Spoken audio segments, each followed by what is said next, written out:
Best training, zero fees, embedded systems, scholarship test ద్వారా 100% free seat సాధించండి. ఏంటండి ఆలోచనలు ఎలా ఉన్నాయి? స్టేట్ ఆఫ్ మైండ్ ఎలా ఉంది అసలు ఇప్పుడు? ఏం లేదు. జనము ఈ సినిమాని వాళ్ళు ఎంతవరకు అయితే ఎక్స్పెక్ట్ చేస్తారు, అదే తిరుగుతుంది మైండ్లో అంతే ఇప్పుడు. ఎంతవరకు అయితే ఎక్స్పెక్ట్ చేస్తారో అది ఖచ్చితంగా వాళ్ళకి దొరుకుతుంది ఈ సినిమాలో. సో ఆ సైడ్ ప్రెషర్ నాకు అసలు ఏమీ లేదు. ఓకే. ఈ సినిమాకి సంబంధించి ఫైనాన్షియల్ ప్రెషర్ కూడా ఏమీ లేదు. ఓకే. Everything going well. నేనేంటంటే గో విత్ ద ఫ్లో, ఎలా వెళ్తే అలా వెళ్దాం. సో అది లేదు, నిద్ర లేని ఉంది కొంచెం, అదే అంతే. అంటే కొంత గ్యాప్, చాలా గ్యాప్ తర్వాత మళ్ళీ ఒకవైపు హీరోగా, ఒకవైపు క్యారెక్టర్ ఆర్టిస్ట్గా, మరోవైపు ప్రొడ్యూసర్గా ఒకేసారి బిజీ అయిపోయారు. అంటే ఇది ఈ ప్రెషర్ ఉందా? అంటే ఎన్ని రోజులు ప్రశాంతంగా ఉన్న ప్రెషర్లో చాలా బాగా పనిచేస్తాను. ఓకే. అది నేర్పింది జీవితం మనకి, ఆ గ్యాప్. సో ప్రెషర్ ఫీల్ అవ్వను, నేను ఎంజాయ్ చేస్తాను ఖచ్చితంగా. ఓకే. అంటే ప్రొడ్యూసర్గా తాజ్మహల్ సినిమా తర్వాత ఇది మళ్ళీ ప్రొడక్షన్ చేయటం, మన మీరు ప్రొడక్షన్ మనం చాలా టాటా బిర్లా నుంచి ప్రొడక్షన్ చేస్తున్నాం. ప్రొడక్షన్ అసలు ప్రెషరే కాదు ఇప్పుడు, అది నాకు ప్లెజర్. ఓకే. బాగా ఎంజాయ్ చేస్తాను. అంటే పర్టికులర్ ఈ మూవీ ప్రొడ్యూస్ చేయడానికి రీజన్ ఏంటంటే, ఒకవైపు హీరోగా 2 బాధ్యతలు తీసుకున్నారు ఎందుకు? అలా ఏం లేదు, ఒక మంచి కాన్సెప్ట్ వచ్చింది, బాగుంది. నా దగ్గరకు వచ్చింది స్క్రిప్ట్. వచ్చినప్పుడు నేను ఈటీవీకి పంపించాను. ఇందులో నా రిస్క్ ఏముంటుంది, ఆ సైడ్ నుంచి పెద్ద రిస్క్ ఏం లేదు. కంటెంట్ ఒకవేళ వాళ్ళకు కూడా నచ్చింది అనుకో, మంచి స్క్రిప్ట్ బయటకు వెళ్తుంది కదా, మళ్ళీ హీరోగా రీఎంట్రీ ఈ సినిమాతో అవ్వచ్చు కదా, అలాంటి స్క్రిప్ట్ వచ్చింది. అందుకే నేను ఆ డెసిషన్ తీసుకున్నాను, అంతే. ఓకే. అంటే ఈ సాంప్రదాయని సుప్పిని శుద్ధ పూసని అనేది అంటే ఈ టైటిల్ నుంచి కథ పుట్టిందా, లేకపోతే కథ అనుకున్న తర్వాత టైటిల్ పెట్టారు? కథ అనుకున్న తర్వాతే టైటిల్. కొంచెం ఆడు 90s పిల్లాడు ఉన్నాడు కదా, వాడు ఎంతసేపు మ్యానిపులేట్ చేస్తుంటాడు కదా, వాడు కొంచెం కంత్రివాడు. సో ఈ స్క్రిప్ట్లో అలాంటి ఒక చిన్న చిలిపితనం అనకూడదు కానీ ఆ ప్రెషర్ ఉంటుంది, అది చాలా కనెక్ట్ అయింది ఈ స్టోరీకి. పైగా నా వెబ్ సిరీస్లో టైటిలే కదా, అందులో కూడా ఈటీవీదే కదా. సో జనానికి ఈజీగా ఉంటుంది, క్యాచీగా ఉంటుంది, ఫన్ ఎలిమెంట్, ఫన్నే కదా అది. దానికి అది అవుట్ అండ్ అవుట్ అది సాంప్రదాయని సుప్పిని శుద్ధపోసన అనేది ఒక ఫన్ థీమే కదా. సో అందుకని అంతే. కథ టైటిల్ పుట్టినాక కథ పుట్టలేదు. ఓకే. కథకి టైటిల్ సెట్ అయిందని పెట్టాం అంతే. ఏంటన్నా ఎలాంటి కథ అంటే ఇప్పుడు ఎలా అంటే సింపుల్గా చెప్తాం, అది ఇంత చెప్పను నీకు. నువ్వు నెల్సన్ సినిమాలు చూస్తావు, తమిళ డైరెక్టర్. ఓకే. అలా ఉంటుంది సినిమా, అలా ఉంటుంది. ఒక డాక్టరు, ఒక కోకిల, ఓ దృశ్యంలో ఫన్ ఉంటే ఎలా ఉంటుంది. ఓకే. ఇంకా ఏం చెప్పొచ్చు, మజా ఉంటుంది సినిమా చూస్తుంటే, చూసే ఆడియన్స్కి ఎంజాయ్ చేస్తారు. మీరు పంచాయతీ సెక్రటరీగా చేస్తున్నారండి క్యారెక్టర్. అవును.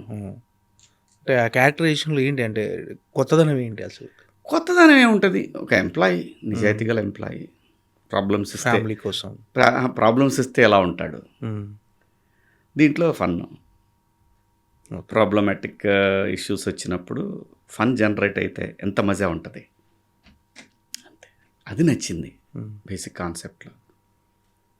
అంటే ఈ సినిమా ఫస్ట్ కథ అనుకున్నప్పుడే మీరే ప్రొడ్యూస్ చేద్దామని అనుకున్నారా? లేకపోతే నేను అబ్బాయిని అడిగాను, ఇది అబ్బాయి వేరే ఎవరన్నా తీసుకొస్తాను సార్, ఈ కథ మీరు ఓకే చేస్తే అన్నాడు. కథ అంతా విన్నాక ఇది నేను చేస్తే నీకేమైనా అభ్యంతరమా అన్న. నాకేం లేదు సార్ అన్నాడు. అప్పుడు ఈటీవీకి పంపించాను, వెళ్ళి చెప్పు, వాళ్ళు ఓకే అంటే ఇది నేనే చేస్తాను అని చెప్పాను. అంటే ఫస్ట్ మరి మొదలు పెట్టడం మనం సినిమా థియేటర్కే మొదలుపెట్టాం కదా. థియేటర్కే మొదలుపెట్టాము. వాళ్ళు ఏంటంటే వాళ్ళ దాంట్లో డైరెక్ట్ కంటెంట్ రావట్లా. అవును, చెప్పారు కదా మన ప్రెస్ మీట్లో కూడా. సో అందుకని వాళ్ళని సరే కొంచెం డిసప్పాయింట్ అయినా కానీ మనం ఎథికల్గా పోతాం కాబట్టి వాళ్ళ సొమ్ము వాళ్ళకు ఉపయోగపడే విధంగా ఆలోచించినప్పుడు మనం దాన్ని అంగీకరించాలే తప్ప నేను వేరే వెనక్కి వెళ్ళే ప్రసక్తి ఉండదు. సో వాళ్ళు నాకు ఎక్స్ట్రా అయిందానికి కూడా వాడు పే చేస్తా అన్నారు. ఓకే. సో ఒక పెద్ద ప్లాట్ఫామ్కి ఉపయోగపడిద్ది అంటే మనకు లైఫ్ ఇచ్చిన వాళ్ళు అడిగితే మనం నో అని ఎలా అంటాం, అంతే. అంటే ఫస్ట్ అంటే మీరు థియేటర్కి ఎక్స్పెక్ట్ చేశారు, ఓటీటీకి చేస్తాను వాళ్ళు అన్నారు. అంటే అప్పుడు ఏంటి సార్, ఏంటన్న అప్పుడు మీ ఫీలింగ్ ఏంటి? థియేటర్ మిస్ బాధేస్తగా మధు, మనం ఏంటి ఎలా చేసాం, నేచర్ ఏంటి ఎలా డిసైడ్ చేసింది, అని కొంచెం లోపల బాధ ఉన్నా కూడా, ఎందుకంటే థియేటర్లో చూసిన ఎక్స్పీరియన్స్ నీకు ఓటీటీలో ఎలా వస్తుంది? రాదు. సో సరే కానీ భగవంతుడు డెసిషన్ ఇది, నేచర్ డిసైడ్ చేసింది అలాగా అని, సరే ఓకే సార్. తర్వాత 2 days బాధపడ్డా. పాపం అందరూ కూడా చాలా అప్సెట్ అయ్యారు. కానీ ఎండ్ ఆఫ్ ద డే ఎక్కడైనా సినిమా ఆడితే సినిమానే కదా అని అనుకున్నాం. మళ్ళీ అది షో వేయటం జరిగింది.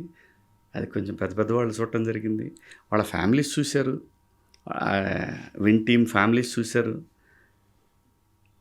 వీటన్నిటిని మించి నేను బాపినేడి గారికి ఒక లింక్ పెట్టా. దీని కింద మన ట్రైలర్ రిలీజ్ అయింది, దీని కింద ఒకసారి కామెంట్స్ చదవండి సార్, అందరూ థియేటర్కి ఎక్స్పెక్ట్ చేస్తున్నారు ఈ సినిమాని, చూడండి సార్ ఒకసారి ఆలోచించండి అని పెట్టా. ఆ తర్వాత అందరూ సినిమా చూడటం, సినిమా చూసిన తర్వాత ఫ్యామిలీస్ అందరికి నచ్చటం, థియేటర్లోనే బాగుంటుంది ఈ సినిమా అనుకోవటం, అలా థియేటర్కి వాళ్ళే ఫిక్స్ అయ్యారు. వాళ్ళు కూడా ఇంకా చాలా టెస్టులు చేసుకున్నారు.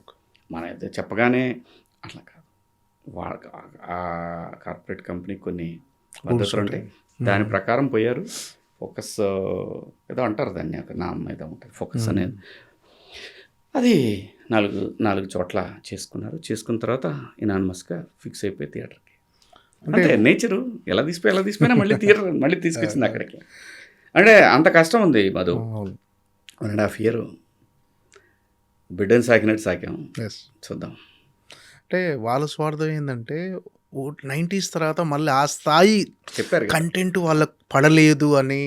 అంటే ఇక్కడ ఏదో ఒక సినిమాని తక్కువ చేసి కాదు కానీ ఆ స్థాయి కంటెంట్ మా ఈటీ మా దాంట్లో మా కార్డ్ వస్తే ఒరిజినల్స్లో వస్తే చాలా మజా ఉంటుంది కదా అని వాళ్ళ సబ్స్ కూడా పెరుగుతాయి కదా కంటెంట్. ఇలాంటి కంటెంట్ అంటే గ్యారంటీగా పెరుగుతాయి. అవును. సో మరి కానీ నేచర్ అంతే. ఓకే. అంటే ఇది అనిల్ రావిపూడి గారి సజెషన్తో థియేటర్కి వస్తుందని అన్నారని, అది అనిల్ రావిపూడి గారి సినిమా చూసి అంటే ఆయన అన్నాడు థియేటర్కి బాగుండేది కదా, ఇలా ఎందుకు అనుకున్నారు మీరు, సర్లేండి ఎక్కడైనా బ్లాక్ బస్టర్ ఇది అన్నాడు. అక్కడి నుంచి మారి థియేటర్కి వచ్చేసింది. డెఫినెట్గా తను బీజం తనదే. ఓకే. తన బీజం పడిన తర్వాత తను కూడా చిన్న సజెషన్స్ చెప్పాడు. అది కూడా చేసేస్తే చూస్తే అసలు థియేటర్లో ఎంజాయ్ చేస్తారబ్బా. నేను అద్భుతాలు ఉంటాయి, వాహో ఆహా, అంతే. ఎంటర్టైన్మెంట్ అన్నా సింపుల్. సినిమాకి సహజమైన గుణం ఏం కావాలో అది ఉంది దీనికి. సినిమా అనేది కూర్చోబెట్టేస్తుంది అంతే, అలా అది ఉంటుంది. అలాగే ఒక చిన్న థ్రిల్ కూడా ఉంటుంది, సీట్ ఎడ్జ్ థ్రిల్. అంటే అనిల్ రావిపూడి గారికి ఎందుకు అసలు ఈ సినిమా ఎందుకు చూడాలనిపించింది, అసలు ఆయన ఎందుకు చూసాడు అసలు? అలా కాదు, సినిమా మొదలుపెట్టినప్పుడే నేను చెప్పాను, అబ్బాయి నువ్వు చూడాలి, నువ్వు చూసి సజెషన్ చెప్పాల్సిందే నాకు, ఒకవేళ నీకు నచ్చకపోతే ఇంకా ఏమైనా షూట్ చేయాలా ఇవన్నీ. కానీ ఆ సినిమా ఇది ఒకేసారి అవటంతో చూడలేకపోయాడు. ఆ సినిమా ప్రమోషన్స్ అప్పుడు కూడా అన్నయ్య నేను నీకు మాట ఇచ్చాను వస్తాను, మణిశంకర వరప్రసాద్ ఆ ప్రమోషన్స్లో ఉన్నాడు, నేను ఇంకా డిస్టర్బ్ చేయను. కాపీ వచ్చిన తర్వాత సరే ఇట్లా ఓటీటీకి అనుకున్నారు కదా, అబ్బాయి దండోరాకి వచ్చావు, ఇంకా నాకు అడగటానికి అంత అనిపించలేదు, అడగలేకపోతున్నాను నేను, నువ్వు నాకు మెసేజ్ పెట్టేసా అని చెప్పి. ఎందుకు, ఏం కాదు నేను వస్తా అన్నాడు. వచ్చాడు, చూశాడు, ట్రైలర్ చూసి బాగా ఎక్సైట్ అయ్యాడు. ఓకే. ఆ తర్వాత అన్న సినిమా చూస్తా అన్నాడు, చూశాడు. అంటే ఎగ్జాగరేషన్ కాదు, సెకండ్ మినిట్ నుంచే కనెక్ట్ అయ్యి నవ్వటం మొదలుపెట్టాడు.